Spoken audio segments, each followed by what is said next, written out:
আসসালামু আলাইকুম। প্রাথমিক প্রান্তিক মূল্যায়ন পরীক্ষা ২০২৬ শ্রেণী ৫ম তোমাদের বাংলাদেশ ও বিশ্ব পরিচয় যে প্রশ্নটা একই সাথে উত্তরগুলো তোমাদেরকে দিয়ে দিতেছি, যাতে করে তোমরা সহজে উত্তরগুলো করতে পারো পরীক্ষার মধ্যে। আচ্ছা, তোমরা এই বাংলাদেশ ও বিশ্ব পরিচয় সময় পাবা হচ্ছে ২ ঘন্টা ৩০ মিনিট এবং পূর্ণমান হচ্ছে ৭০। তো ১ম এ থাকবে হচ্ছে টিক চিহ্ন। ঠিক আছে? সঠিক উত্তরের পাশে টিক দাও এবং এটির জন্য হচ্ছে ১০ নাম্বার, ১০ টি দিতে পারলে। তো শুরুতে দেখো আমাদের ১ নাম্বার যে প্রশ্নটা করা হয়েছে যে নিচের কোনটি জীবাশ্ম জ্বালানি? এটা হচ্ছে প্রাকৃতিক গ্যাস। ঠিক আছে? তো আমাদের যে স্টুডেন্ট সে প্রাকৃতিক গ্যাস এটা দিয়েছে। এটা হইছে, সমস্যা নাই। তো ২ নাম্বারে যেটি বলছে একই কাজ বারবার করার প্রবণতা নিচের কোন ধরনের শিশুর বৈশিষ্ট্য? এটা হচ্ছে অটিস্টিক, ঠিক আছে? আমরা কি যেটা অটিজম বলে থাকি। তো এটা হচ্ছে এটা হবে। ঠিক আছে? এটা হচ্ছে খ নাম্বারটা হবে। এবং তারপর দেখো গারোদের নিজস্ব ভাষা কোনটি? এটা আচিক। এটা ঠিক আছে। আচিক হবে। এবং সাঁওতাল, আচ্ছা, সাঁওতালদের প্রধান উৎস কোনটি? এটা কোনটা হবে? এটা হচ্ছে আমাদের সোহারি হবে, খ নাম্বারটা, ঠিক আছে? আর এই যে ওয়ানগালালা এটা হচ্ছে গারোদের, ঠিক আছে?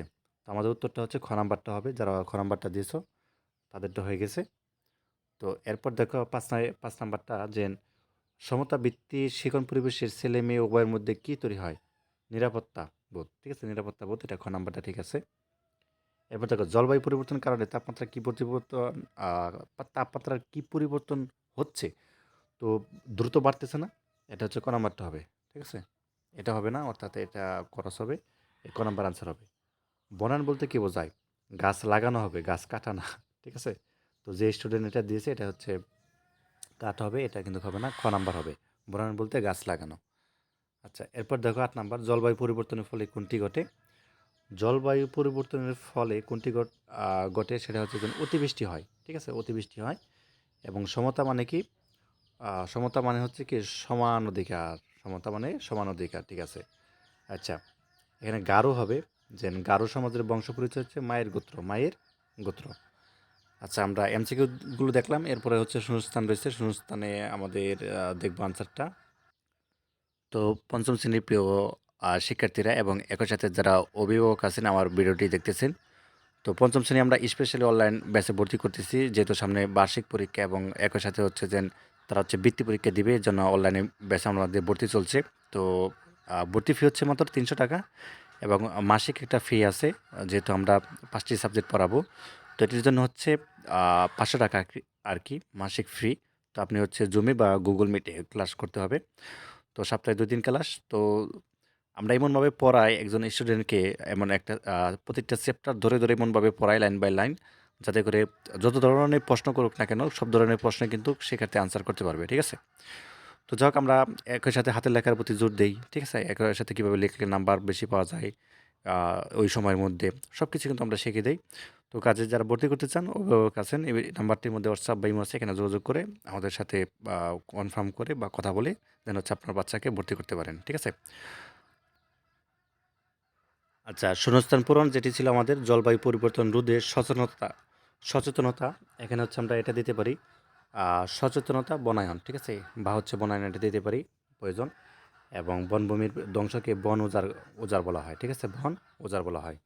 আর বন্যায় ফসল নষ্ট বা ক্ষতিগ্রস্ত হয়ে যায়, নষ্ট বা ক্ষতিগ্রস্ত হয়ে যায়। এরপরে ৪ নাম্বারটা দেখো, যে পরিবেশ রক্ষার জন্য আমাদের গাছ লাগাতে হবে, এখানে গাছ হবে, গাছ লাগাতে হবে। ৫ নাম্বারটা শিক্ষক শ্রেণীকক্ষে সবাইকে সমান সুযোগ দিবেন, সমান সুযোগ দেন। এরপর দেখো আমাদের শুদ্ধ এবং অশুদ্ধ রয়েছে, এখানে ৫ নাম্বার, ৫টা দিতে বলে। যেমন বন উজাড় করলে পরিবেশের কোনো ক্ষতি হয় না। ঠিক আছে? অবশ্যই এটা হচ্ছে অশুদ্ধ হবে। ঠিক আছে? কেননা অবশ্যই ক্ষতি হয়। প্লাস্টিক ব্যবহার পরিবেশের জন্য ক্ষতিকর নয়, অবশ্যই ক্ষতিকর। ঠিক আছে? এটাও অশুদ্ধ হবে। তার মানে অশুদ্ধ হলে আমরা লিখব, প্রথমটা এবং তারপরটা হবে। ঠিক আছে? তারপরটা হবে। ১ এবং হচ্ছে ২ নাম্বারটা কী হবে? হবে, মানে অশুদ্ধ। আর গাছ বাতাসের কার্বন ডাই অক্সাইড শোষণ করে, হ্যাঁ, এটা হচ্ছে শুদ্ধ। এটা আমরা লিখব, এটা আমরা লিখব। আচ্ছা, পরিবেশ রক্ষায় নাগরিকদের ভূমিকা রয়েছে, হ্যাঁ, এটাও শুদ্ধ, লিখব। আচ্ছা, সহানুভূতিশীল আচরণ মানবিক গুণ, এটা শুদ্ধ হয় হিসাবে। ঠিক আছে? আচ্ছা, এরপর আমরা এই মিলকরণ অর্থাৎ বাম পাশের সাথে ডান পাশেটা মিল করব। তো দেখো, দৃষ্টি প্রতিবন্ধী কথা বলার অসুবিধা, এটা হবে না। দেখতে অসুবিধা, ঠিক আছে? দৃষ্টি প্রতিবন্ধী আমাদের কয়ের সাথে হবে যে ৫ নাম্বারটা, ঠিক আছে? দৃষ্টি প্রতিবন্ধিতা, দেখতে অসুবিধা। আচ্ছা, বাক প্রতিবন্ধী হচ্ছে কি কথা বলতে বলার অসুবিধা, ঠিক আছে? তার খর সাথে হবে ৪ নাম্বারটা, খর সাথে হবে এই ৪ নাম্বারটা। গারদের উৎসব, গারদের উৎসব হচ্ছে কি যেটা অঙ্গালালা, ঠিক আছে? গারদের উৎসব কি হবে? অঙ্গালালা, এই যে ৩ নাম্বারে যেটা হবে অঙ্গালালা। আচ্ছা, গারদের আদি ধর্মের নাম আহ, আ- আ- শাংস আচ্ছা, সাংসাবেক, সাংসাবেক হবে আদি ধর্মের নাম কি? সাংসাবেক। তার মানে এই গ নাম্বারটার সাথে হবে কি এই যে ২ নাম্বারটা, ঠিক আছে? আর একে ফজল হক বাংলার বাঘ, এই যে প্রথমটা হবে ১ নাম্বারটা। শেষেরটা অমু নাম্বারটা কোনটার সাথে হবে? ১ নাম্বারটা, ঠিক আছে? আশা করি এটা পেয়ে গেছেন। তো এরপরে হচ্ছে সংক্ষেপে উত্তর। এখানে পরিবেশ দূষণ কাকে বলে, পরিবেশের সংরক্ষণে আমাদের করণীয় কি, শ্রবণ প্রতিবন্ধী কাকে বলে, এবং সমঅধিকার বলতে কি বোঝায়, খাসিদের প্রধান ধর্ম ও দেবতার নাম কি, সাঁওতালদের প্রধান পেশা কি, ফজল হক শেরেবাংলা উপাধি কীভাবে পান? তো চলো এই প্রশ্নগুলো আনসার আমরা দেখি। ৫টা প্রশ্নের আনসার দিতে হবে ১৫ নাম্বার। তো সবগুলো প্রশ্নের এখন আমরা উত্তরগুলো দেখব। আচ্ছা, আমাদের প্রথম প্রশ্ন ছিল পরিবেশ দূষণ কি? তো আমরা লিখব প্রাকৃতিক পরিবেশের উপাদানসমূহ মাটি, পানি, বায়ু যখন বিভিন্ন ক্ষতিকর পদার্থের কারণে ব্যবহারের অনুপযোগী বা স্বাস্থ্যের জন্য ক্ষতিকর হয়ে পড়ে তখন তাকে পরিবেশ দূষণ বলে। তো এটুকু লিখলেই হচ্ছে আমাদের হয়ে যাবে, ৩ নাম্বার পাবো। এরপর দেখো পরিবেশ সংরক্ষণে আমাদের করণীয় কি? তো পরিবেশ সংরক্ষণে আমরা বেশি করে গাছ লাগাতে পারি, যেখানে সেখানে ময়লা আবর্জনা না ফেলে নির্দিষ্ট স্থানে ফেলতে পারি, এবং প্রাকৃতিক সম্পদের অপচয় রোধ করতে পারি, ঠিক আছে? এটুকু লিখলেই ৩ নাম্বার। আচ্ছা, এরপর রয়েছে আমাদের শ্রবণ প্রতিবন্ধী কাকে বলে? তো যাদের কারণে শুনতে সমস্যা হয়, যারা একেবারে শুনতে পায় না তাদের শ্রবণ প্রতিবন্ধী বলে, ঠিক আছে? ঘ নাম্বারটা দেখো, সমঅধিকার বলতে কী বোঝায়? তো জাতির ধর্ম, বর্ণ, লিঙ্গ, শারীরিক সক্ষমতা নির্বিশেষ রাষ্ট্রের সকল নাগরিকদের সমান সুযোগ সুবিধা ও মর্যাদা পাওয়াকে সম অধিকার বলে, ঠিক আছে? এরপর দেখো, খাসিদের প্রধান ধর্ম ও দেবতার নাম কি? তো খাসিদের প্রধান দেবতার নাম হচ্ছে কি ওবাইলাই বা হচ্ছে নাথংউ, ওবলাই নাংথয়, ঠিক আছে? ওবলাই নাংথয়, এটা হচ্ছে খাসিদের প্রধান দেবতার নাম, যাকে তারা পৃথিবীর সৃষ্টিকর্তা মনে করে। তো তারপর দেখো সাঁওতালদের প্রধান পেশা কি? তো সাঁওতালদের প্রধান পেশা হচ্ছে কৃষি, এছাড়া তারা মাছ ধরা ও শিকার করার কাজও করে। আর সর্বশেষ ৬ নম্বর যেটা ছিল ফজল হক অর্থাৎ শেরেবাংলা উপাধি কীভাবে পান?